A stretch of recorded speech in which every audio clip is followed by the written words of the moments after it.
Министерството за здравство дозволило фирмата на синот на осудениот шверцер на цигари Боро Стојчев да добие лиценца за одгледување канабис, и тоа на денот кога за прв пат од независноста во Македонија беше прогласена вонредна состојба. Бура реакции во јавноста предизвика одлуката на владата, фирмата Еко Енерджи Космос, каде управител е Перо Стојчев, да добие дозвола за овој доста профитабилен бизнис. На прашање од Алфа телевизија околу овој случај, од владата велат барањето пристигнало пред прогласувањето на вонредната состојба, односно на 21 февруари, а контрола во фирмата била направена на 18 март, кога председателот Стево Пендаровски прогласи вонредна состојба, а во Македонија ситуацијата со коронавирусот беше и повеќе од загрижувачка. Постапувајќи по барањето, Комисијата за оценување на исполнувањето на условите во однос на простор, опрема и кадар за добивање на одобрение за одгледување на канабис за медицински цели на ден 18.3.2020 година изврши увид во предложениот објект и заклучи дека во однос на простор, опрема и кадар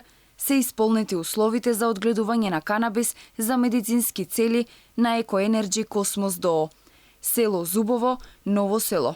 И истиот ден е донесено решение за давање на одобрение за одгледување на канабис за медицински цели во оваа компанија. Инаку Стојчев во јавноста стана познат откако беше фатен и осуден за шверц на цигари, додека беше на функцијата градоначалник на општина Ново село, каде дојде како кандидат на СДСМ. Тој на 10 јули 2018 година, заедно со уште 4 лица, беа фатени како пренесуваат 3300 штеки цигари од марката Калипсо, вредни 3 милиони и 200.000 евра, во близина на македонско-бугарската граница. Првичната пресуда за Боро Стојчев беше на 18 месеци, за подоцна апелација да му ја намали на 6 месеци.